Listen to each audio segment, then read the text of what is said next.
Hello, hello, hello. This is Cobb Carter. Welcome to Mike Cobb's Offshore Investment Report. Today, we are going to talk about where Mike is, okay?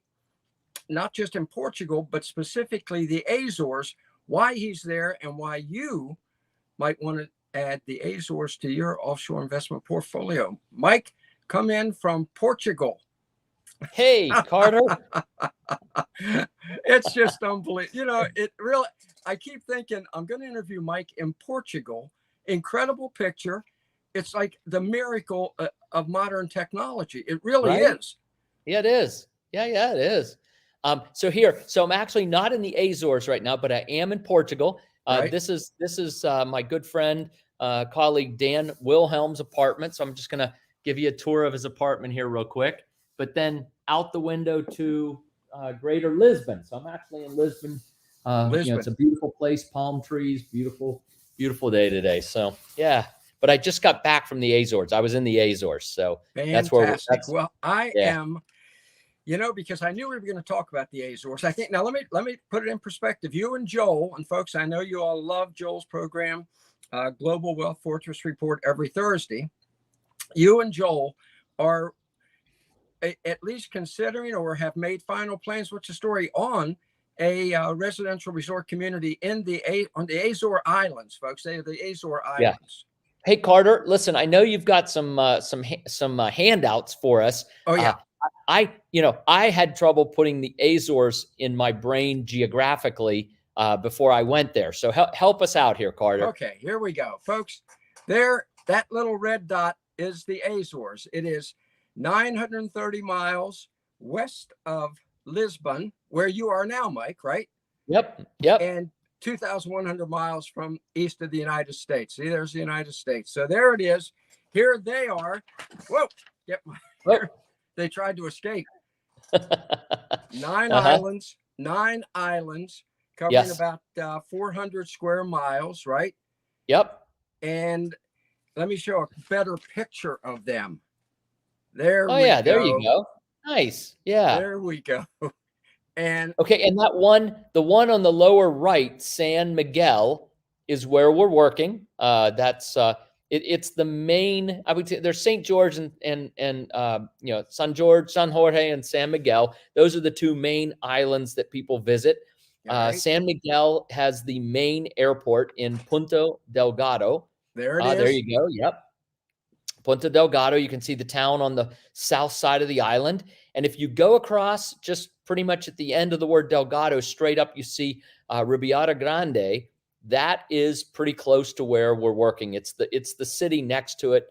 And we're probably somewhere where the D in Grande is. That's the town of Maya. And that's where we're going to be working. All right. Yeah. All right. Here is San Miguel. Huh. Yeah. Right. Does that look familiar to you? It sure does. Yeah. I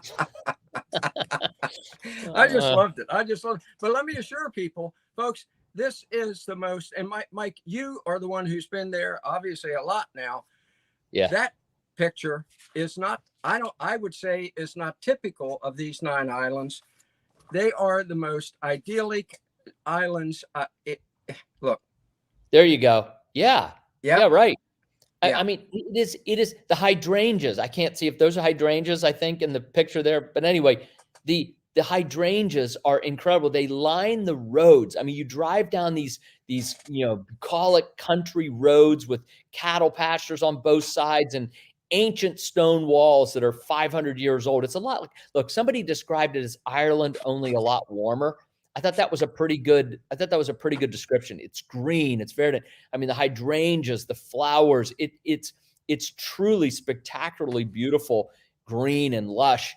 And then they are volcanic islands. And so I think the last eruption on San Miguel was maybe about 500 years ago. In fact, I know the exact date, 1563, Carter, because in 1563, the last big volcanic eruption, there's hot spring. By the way, there are hot springs and there's several hot springs. There's some that are kind of on the island, in the island. I'm sorry, I have pillows on my lap and I keep, every time I get excited and start talking, the screen shakes. But anyway, But there's hot springs in and around the island, but there's also one place where there's a hot spring right at the edge of the ocean.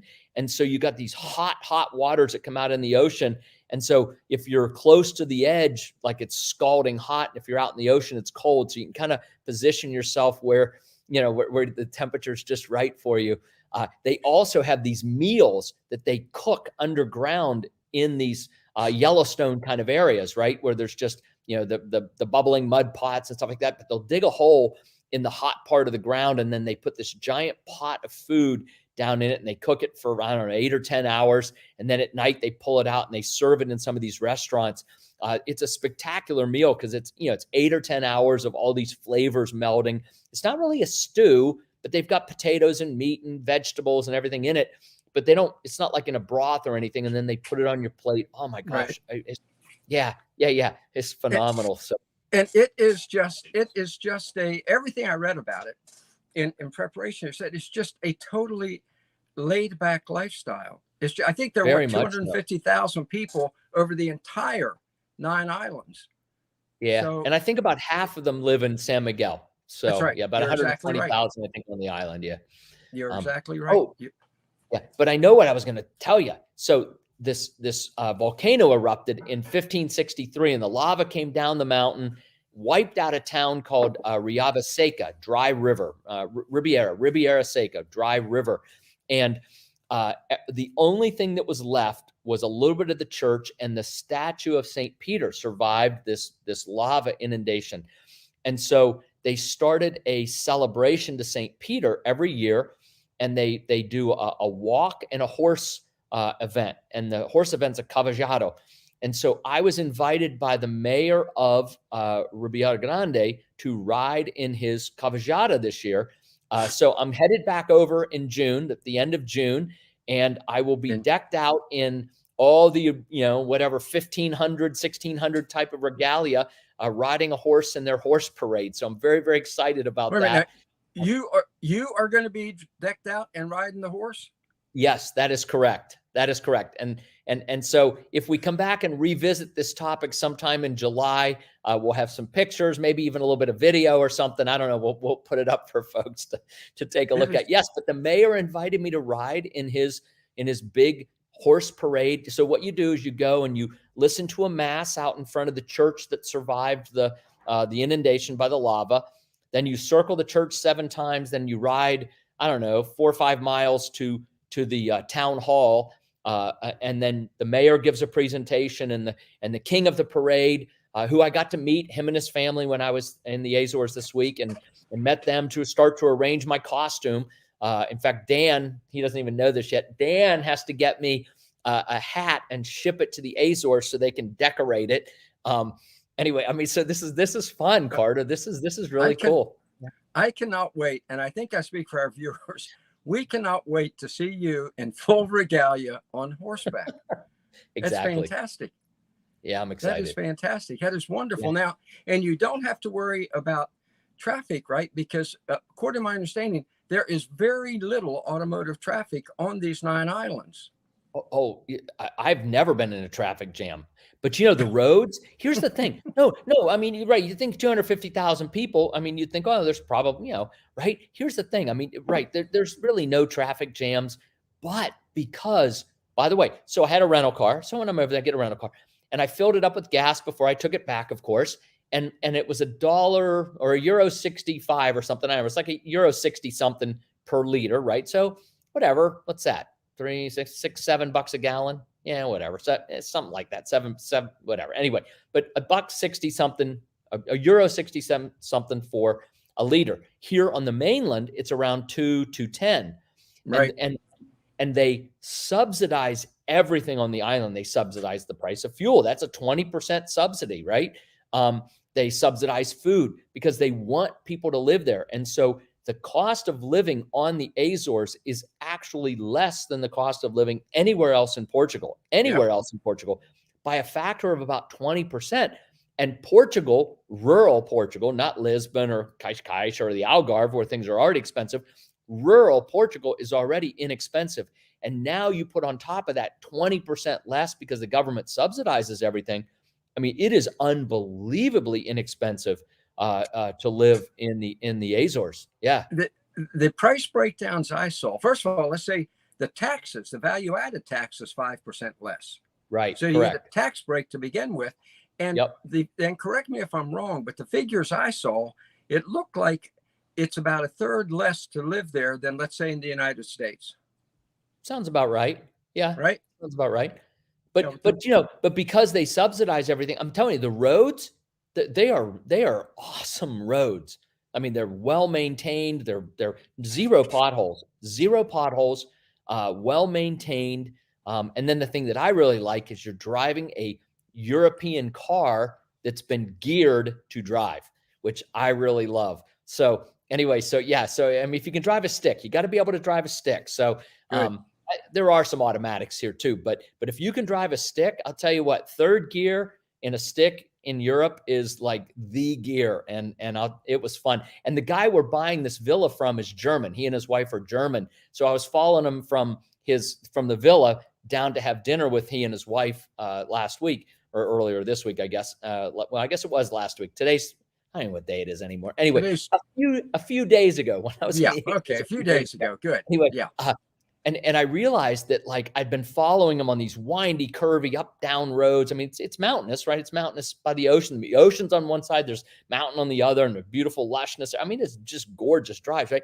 And I realized after about 5 minutes, he hits his brakes, and I realized that's the first time he's hit his brakes the whole time. So he's been driving like a German, gearing, just driving on the gears. Anyway, yeah, it was fun to follow him because he's a great driver. I'm old enough that I learned to drive on a stick shift. Yeah. And I still miss a stick shift. And as you know, I have a classic Thunderbird sports car. Yes, but you there's do. a problem. It's an automatic shift. And the whole time you're driving, you're thinking to yourself, this is not a sports car. not as an automatic. It is a beautiful car, Carter. It is a beautiful car. Yeah. So let's talk about the community that you're developing. How'd you find it? Why'd you find it? What does it look like? Where is it? What's it going to be? Yeah. If it's and folks, we're talking about a new Mike Cobb community, which means top of the line in the Azores. So let's talk about that, Mike. Yeah, sure. So, well, actually, it was Joel Nagel who has his own program on here. He found it before COVID. He was here with his family and whatever. He looked at some real estate, saw it, met the owners, and started to have conversations about doing something. And then COVID hit and just shut everything down for whatever, 18 months, 2 years. So last summer, I came over for my first visit, looked at the villa, met the owners. We started to put the deal together. The villa itself was started in 1697 as a Catholic church, and then I guess it's the rectory. I think that's what they call it. The manse or whatever, where the priest lives, right? The church, the chapel, and then where the priest lives. And then over the years, it grew and expanded. At one point, early in its history, in the 1700s, the king of Portugal granted 4 people the island of San Miguel, and they chopped it up into 4 pieces. One, kind of like sliced it up and down, right, coast to coast. And the owner of the villa was the captain who got 1/4 of the island. And so, obviously, very, very, wealthy individual. He expanded this chapel and rectory into a beautiful villa. It was finally completed in 1850. And by the 1970s, had really fallen into disrepair. And so 27 years ago would be the mid 90s, this German couple purchased it, did a massive renovation, and turned it into a bed and breakfast, and have continued to renovate it and update it. They put in a brand new heating system, brand new electrical system over the years. And it's a wonderful bed and breakfast. It does very, very well, but now they're getting into their 60s and they want to do something else, right? And so they're selling that. So the villa will continue to operate as a bed and breakfast. And right beside the villa is a piece of property that's just under 2 acres that we at ECI are going to develop about 20 to 23 addresses on.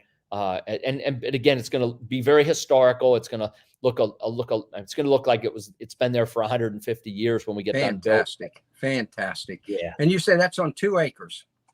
Just under, yeah. Just under 2 acres.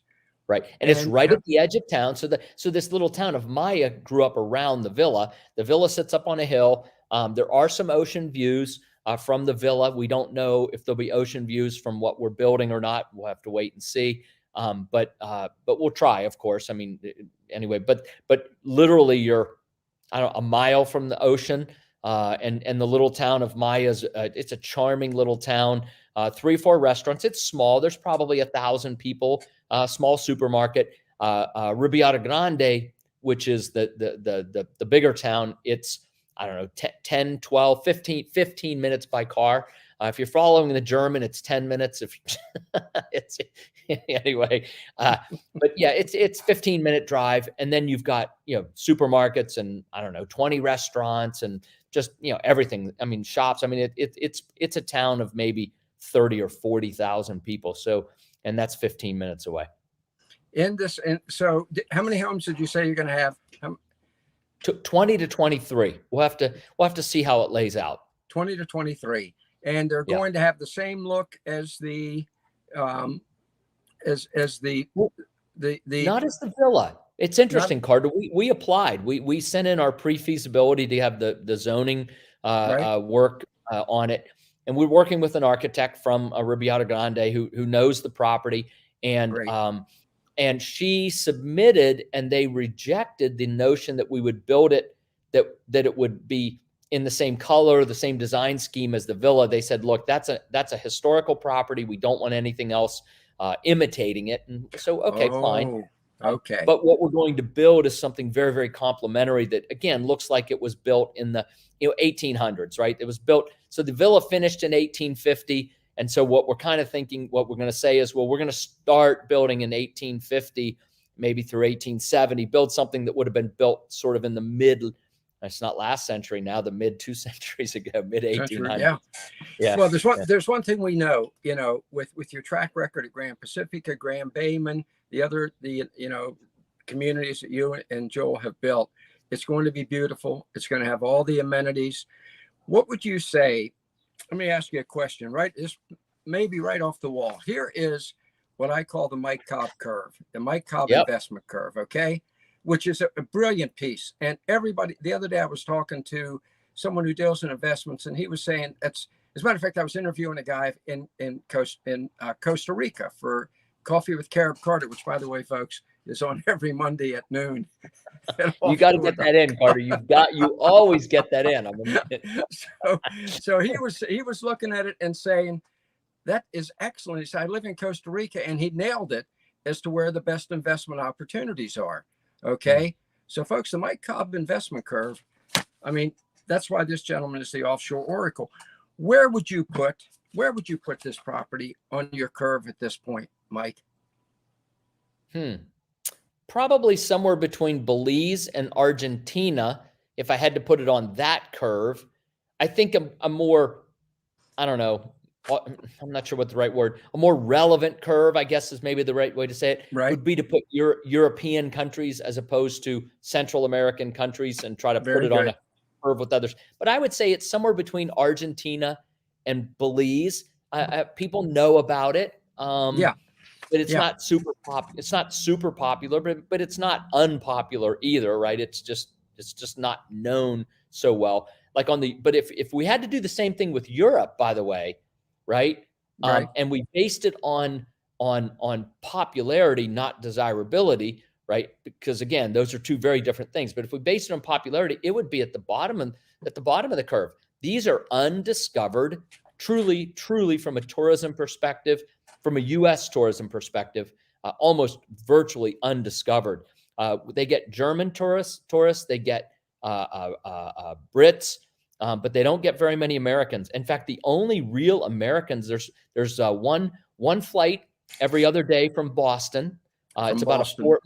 So wheels up to wheels down is just under 4 hours. So it's a very convenient flight.